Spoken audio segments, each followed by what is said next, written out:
শুরুতে জানিয়ে দেব পশ্চিম তীরের গোলাগুলিতে 2 ইসরায়েলি নাগরিক নিহত। জানিয়ে দেব সপ্তাহব্যাপী যুদ্ধবিরতিতে সম্মত ফিলিস্তিনি যোদ্ধারা। এদিকে গাজায় 3 দিনের যুদ্ধবিরতি আজ যা বলছেন নেতানিয়াহু।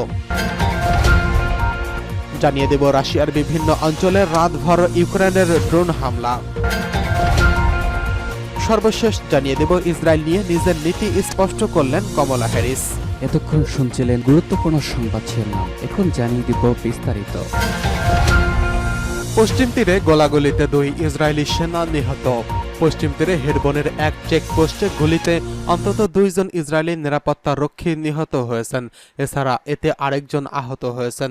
রবিবার কাতার ভিত্তিক সংবাদ মাধ্যম আল জাজিরার অনলাইন প্রতিবেদন এই তথ্য জানিয়েছে। ইসরায়েলের জাতীয় পরিষেবা মেগন ডেভিড অ্যাডাম বলেছেন, রবিবার একজন নারী একজন পুরুষ হত্যা করা হয়েছে। এছাড়া 50 বছর বয়সের কোঠার একজনকে গুরুতর অবস্থায় হাসপাতালে ভর্তি করা হয়েছে। হেরবনের দক্ষিণে তারকেমিয়া চেকপয়েন্টের কাছে হামলায় এই হতাহতের ঘটনা ঘটেছে। ইসরায়েলি আর্মি জানিয়েছে তারা হামলাকারীদের ধরতে অভিযান শুরু করেছেন। মারিব নামের পত্রিকায় বলা হয়েছে, হতাহত 3 জন পুলিশ সদস্য, তারা হেরবন স্টেশনের দায়িত্ব ছিলেন। সেই সময় তাদের উপর হামলা হয়। এদিকে গত বুধবার থেকে জেনিনে অভিযান শুরু করেছে ইসরায়েলি বাহিনী। এতে এখন পর্যন্ত 24 ফিলিস্তিনি নিহত হয়েছেন। এদিকে সপ্তাহব্যাপী যুদ্ধবিরতিতে সম্মত হচ্ছে ফিলিস্তিনি যোদ্ধারা। ফিলিস্তিনের অবরুদ্ধ গাজা উপত্যকায় বর্বর হামলা চালিয়ে আসছে ইসরায়েল। দেশটির এই হামলা প্রতিনিয়ত প্রাণ হারাচ্ছে বিপুল সংখ্যক মানুষ। 2 দেশের মধ্যকার হামলা পাল্টা হামলা ঠেকাতে যুদ্ধবিরতির চেষ্টা চালিয়ে যাচ্ছে একাধিক দেশ, তবে নানা কারণে তা আলোর মুখ দেখেনি। এমন পরিস্থিতিতে গাজায় ভয়াবহ সংক্রমণ পোলিও হানা দিয়েছে। এর মধ্যে সপ্তাহব্যাপী যুদ্ধবিরতিতে সম্মত হয়েছে ফিলিস্তিনের স্বাধীনতাকামী সংগঠন হামাস। ইরানের সংবাদ মাধ্যম ইরানের এক প্রতিবেদনে এই তথ্য জানানো হয়েছে। প্রতিবেদনে বলা হয়েছে, জাতিসংঘের মহাসচিবের প্রস্তাবের সঙ্গে একমত হয়েছে ফিলিস্তিনের স্বাধীনতাকামী সংগঠন হামাস। তারা গাজায় সপ্তাহব্যাপী যুদ্ধবিরতিতে সম্মত হয়েছেন এবং গোষ্ঠীটির মুখপাত্র জিহাদ তাহা এই তথ্য জানিয়েছেন। ইরানা জানিয়েছে সংবাদ মাধ্যম নিউ আরবের সঙ্গে এক সাক্ষাৎকারে তিনি বলেন, জাতিসংঘের মহাসচিব অ্যান্তোনিও গুতেরেসের প্রস্তাবিত সপ্তাহব্যাপী যুদ্ধবিরতিতে তারা সম্মত হয়েছেন।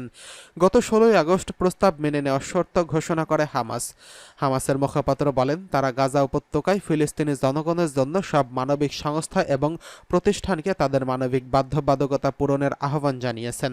ইসরায়েলকে এই যুদ্ধবিরতিতে অবশ্যই সম্মত হওয়া উচিত। এটি এড়ানো বা স্থগিত করার জন্য বিকল্প শর্ত আরোপ করা উচিত নয়। এছাড়া ইসরায়েলকেও গাজায় মানবিক যুদ্ধবিরতি মেনে চলার আহ্বান জানান তিনি। জিহাদ তাহা বলেন, ইসরায়েলের অমানবিক কর্মকাণ্ডকে আন্তর্জাতিক সম্প্রদায়ের অবশ্যই ব্যর্থ করে দিতে হবে। বিশেষ করে গাজায় 10 বছরেরও কম সময়ে 6,40,000 শিশুর পাশাপাশি গত 7ই অক্টোবরের পর জন্ম নেওয়া 50,000 শিশুকে টিকা দেওয়ার পরিকল্পনায় বাধাগ্রস্ত করার অপচেষ্টা রুখে দেওয়ার আহ্বান জানান তিনি।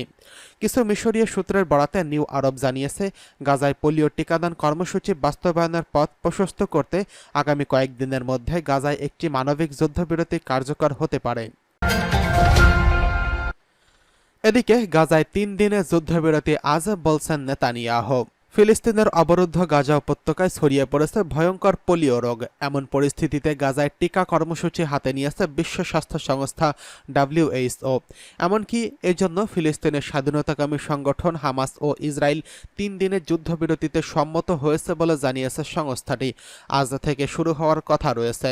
WHO 3 দিনের কর্মসূচির মধ্যে যুদ্ধবিরতির কথা বললেও ইসরায়েলের প্রধানমন্ত্রী বেঞ্জামিন নেতানিয়াহু তার বিপরীত মন্তব্য করেছেন। তিনি বলেছেন, গাজায় পোলিও টিকার মধ্যে সাধারণ যুদ্ধবিরতির দাবিটি মিথ্যা। রোববার 1 সেপ্টেম্বর কাতার ভিত্তিক সংবাদ মাধ্যম আল জাজিরার এক প্রতিবেদন এই তথ্য জানিয়েছেন। ইসরায়েলের প্রধানমন্ত্রীর কার্যালয়ে জারি করা এক বিবৃতিতে বলা হয়েছে, গাজায় পোলিও টিকার মধ্যে যুদ্ধবিরতির দাবি সত্য নয়। এ সময় ইসরায়েল শুধু একটি মানবিক করিডোরের অনুমতি দেবে, যার মধ্যে ভ্যাকসিনেটররা প্রবেশ করতে পারবেন এবং সীমাবদ্ধ কিছু এলাকাকে ভ্যাকসিন দেওয়ার জন্য নিরাপদ ঘোষণা করা হবে। এতে আরও বলা হয়েছে, ইসরায়েল গাজায় পোলিওর প্রাদুর্ভাব এবং আঞ্চলিকভাবে মহামারী আকারে এবং এর সংক্রমণের বিষয়টি গুরুত্বের সঙ্গে দেখেন। এর আগে ফিলিস্তিনের রামাল্লাহ স্বাস্থ্য মন্ত্রণালয় জানায়, চিকিৎসকরা গাজায় 10 মাস বয়সী এক শিশুর শরীরে পোলিওর উপসর্গ শনাক্ত করেছে। জর্দানের রাজধানী আম্মামে প্রয়োজনীয় পরীক্ষা নিরীক্ষার পর রোগটি ধরা পড়েছে। জাতিসংঘ জানিয়েছে, গাজায় বর্জ্য পানি থেকে সংগ্রহ করা নমুনায় গত জুনে টাইপ 2 পোলিও ভাইরাস শনাক্ত হয়েছিল। জাতিসংঘের মহাসচিব উপত্যকা 6,40,000-এরও বেশি শিশুকে 7 দিন ধরে 2 দফায় যুদ্ধবিরতির আহ্বান জানিয়েছেন। এর পরপরই পোলিও সংক্রমণের বিষয়টি প্রকাশ্যে এসেছে। যদিও প্রথম ধাপে 3 দিনের যুদ্ধবিরতিতে সম্মত হয়েছে হামাস ও ইসরায়েল। শুক্রবার ফিলিস্তিনের বিশ্ব স্বাস্থ্য সংস্থার সিনিয়র কর্মকর্তা রিক পিপার্ডকন বলেছেন, 1 সেপ্টেম্বর থেকে গাজায় পোলিও টিকাদান শুরু করা হবে। এই 3 দিন স্থানীয় সময়কাল সকাল 6টা থেকে দুপুর 3টা পর্যন্ত সময় যুদ্ধ বন্ধ থাকবে। এই সময় টিকা দেওয়া হবে। গাজায় পায়ে ব্যবস্থার অভাব এবং স্বাস্থ্যসেবার প্রতিবন্ধকতা এবং টিকা সংকটে পোলিওর ভয়াবহ সংকটের আশঙ্কা করা হচ্ছে। এমনকি এটি ইসরায়েলেও ছড়াতে পারে বলে সতর্ক করা হয়েছে।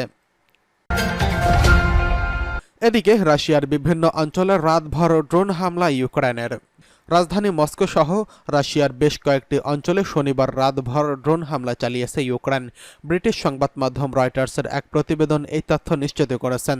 প্রতিবেদনে বলা হয়, মস্কোর মেয়র সের্গেই সোরবিয়ানিয়ান সামাজিক বার্তা আদান প্রদানের অ্যাপ টেলিগ্রামে এক পোস্টে জানায়, মস্কোর দিকে যাওয়ার সময় আকাশে থাকা অবস্থায় একটি ড্রোন ধ্বংস করা হয়েছে।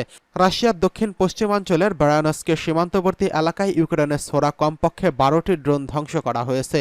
ওই অঞ্চলের গভর্নর আলেকজান্ডার বিষয়টি টেলিগ্রামকে জানিয়েছেন।